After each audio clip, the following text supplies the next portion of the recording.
Welcome, ladies and gentlemen. My name is the LPOV, and welcome back to another week of Jojo's Bizarre Adventure, Part 4, Diamonds Unbreakable. Uh, Holy crap, I've been looking forward to this episode. Long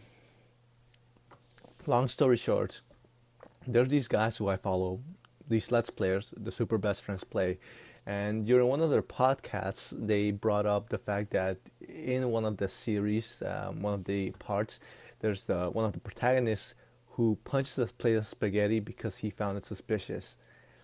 Now, hearing that gets you kind of curious already, and that's kind of where I started moving on to the JoJo bandwagon.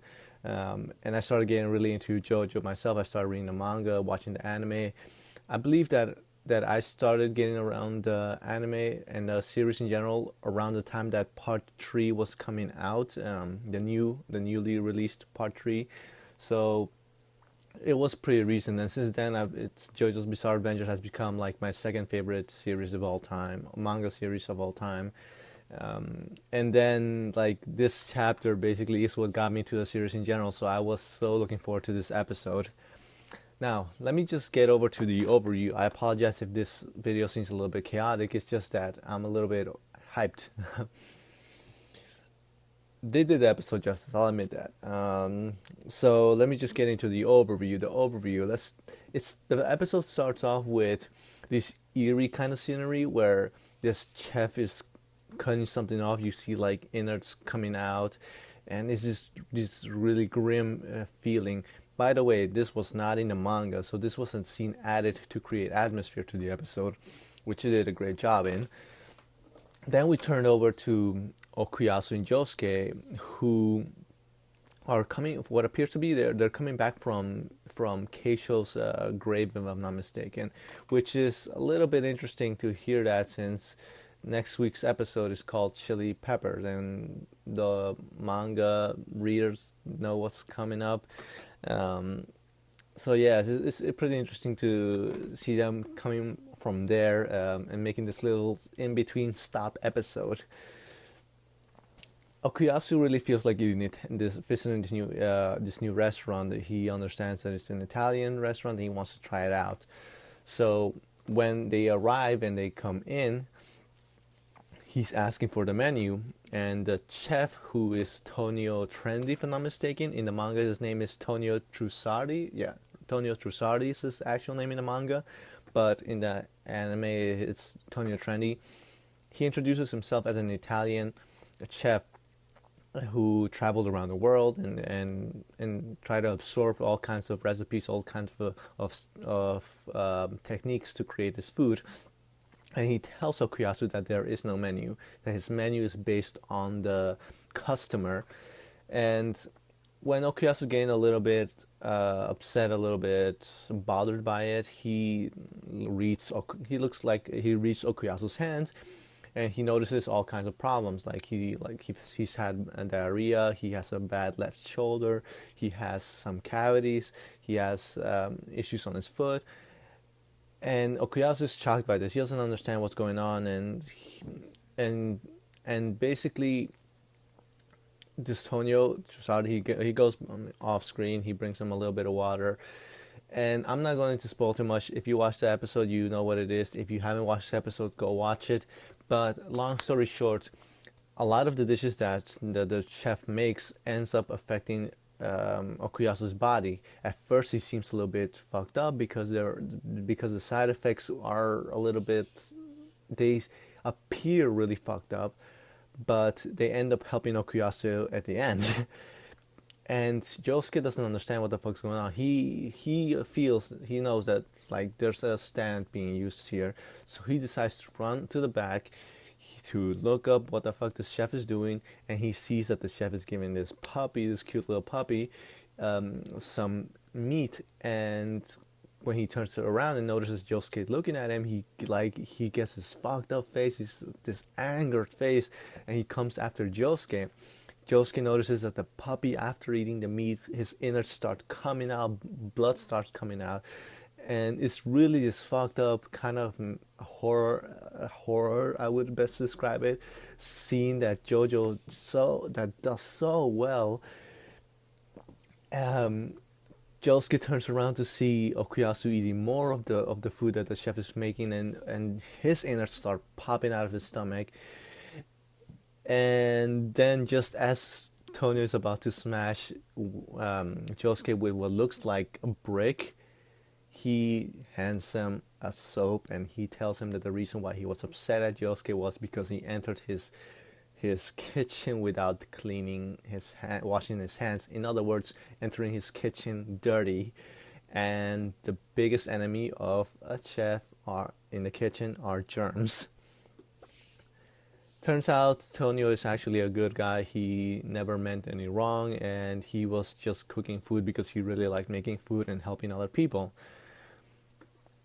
So, after that, we transition over to just Josuke cleaning up the kitchen, just to kind of like repay him for misjudging him, and Okuyasu just eating some dessert. Quick transition, excuse me, to Jotaro. He's sitting on the bench reading a newspaper, if I'm not mistaken, and this guy comes behind him telling him that Joseph Joestar, delivering a message from Joseph Joestar that he will be arriving, and we get a little back image of our Joseph, our second Jojo of the series, and him on a boat. We don't see his face yet. We will probably see it. We will most likely see it next episode. And that's kind of like where the episode ends. Not much to talk about in general. It was just a short episode, a quick episode, and like I said, I didn't want to spoil too much when it comes to the actual actions and scenery, but you get what I meant. And what I really want to go into is just certain moments that I want to talk about. First of all, the animation. Might as well get the animation out of the way. Animation, pacing, value to the overall plot. Animation, about 80% good, I would say. I wasn't too crazy about certain shots that were done. They felt a little bit underwhelming. And yeah, I mean, it felt like the animation was it was focused on it was focused on certain moments of the episode instead of the actual overall episode. When Okuyasu's talking, when there's a little bit of interaction, the animation seems a little bit undetailed, while at other moments, like the food seems extremely well done. So it seems like the animators were focusing on certain parts of it. The pacing, well paced. This was actually, I think, about 2-3 chapters, if I'm not mistaken, and done in one episode. Completely fine, completely well done. The value to the overall plot. I don't care if I'm spoiling this for anyone. Tonio does not has no actual value to the story other than having just a little bit of a story arc in between. He doesn't come back. He's not really. Well, he makes a little cameo towards the end, but not an important one. And that's kind of like where everything around this episode revolves. Now, the reason why I'm trying to keep this short, I see that I'm recording about 8 minutes already. It's because I want to talk about specific moments separately, aside from the overview. The first thing that I want to talk about is kind of like a negative more, the spaghetti scene. I felt that the spaghetti scene was a little bit underwhelming. I would have loved if they had shot the spaghetti and just put like the menacing signs like on it coming out, and then I would have loved to have had a recreation of Josuke and Crazy Diamond punching the spaghetti. But when Josuke activates Crazy Diamond, there's this one manga panel that you should look up if you don't know, which is Josuke like standing like this, and then Crazy Diamond right behind him. Instead, they decided to go for a shot where Josuke like it's about to take Star Platinum, Crazy Diamond out, and then he kind of shifts down, and then you see Crazy Diamond's full body. I wish they would have done an exact replication of the actual panel, though. I would have loved to see that animated. Fun little trivia for those of you anime viewers. If you look into the first JoJo opening, Sonoshi no Sarame, there is that exact image that I'm talking about is almost replicated in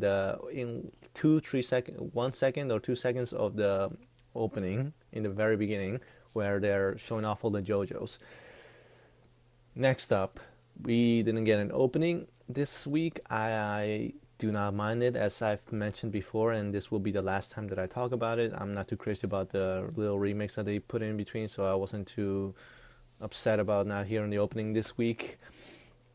Next up is I find it hilarious that I like Okuyasu a lot and his stand the hand, and I find it hilarious that she shows too little resemblance to myself, and that is the fact that I used to eat my food always separately. Like, he went on to eat the cheese first and then the tomatoes, and then like Tonio the chef had to tell him like, no, you gotta eat those together, and then is when you get the actual taste of the food. um, Growing up as a kid, I used to do that all the time, and it was recently, I would say about 2 3 years ago, that I discovered that eating food together creates a different taste overall if you mix things up.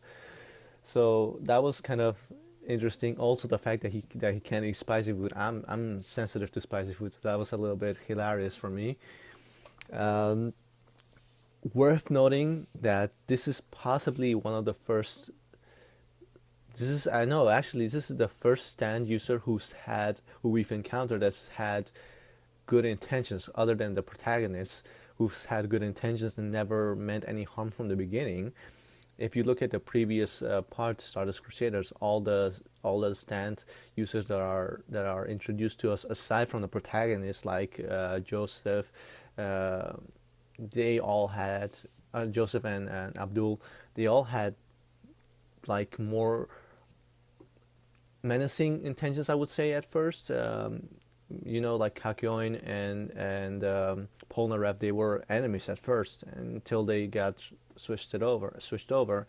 Um, and that's the same goes for Okuyasu and so on. So Tonio is actually the first stand user that we get introduced that is actually a good guy from the beginning, but just gets misjudged by the whole presentation of the episode. Which leads over to the other thing that I want to talk about, and that is the overall presentation of this episode.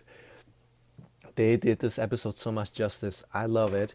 Aside from the little bit of animation that I wasn't too keen of, like, when I was reading the chapter at first, I was like, oh shit, what is going to happen? Like, this is kind of fucked up. And when describing and like this whole weird element of like this food that fucks with you, reading the manga, I felt like, especially towards the end in the manga, it was like, oh shit, shit's about to go down, and this episode replicates that so well.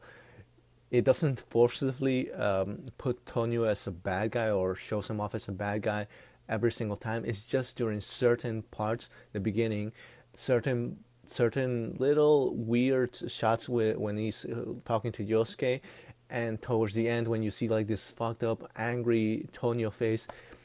It's only then that you get these really like more horrific sides of him, but they're done so well to just confuse you and keep you off guard to the fact that he's actually a good guy.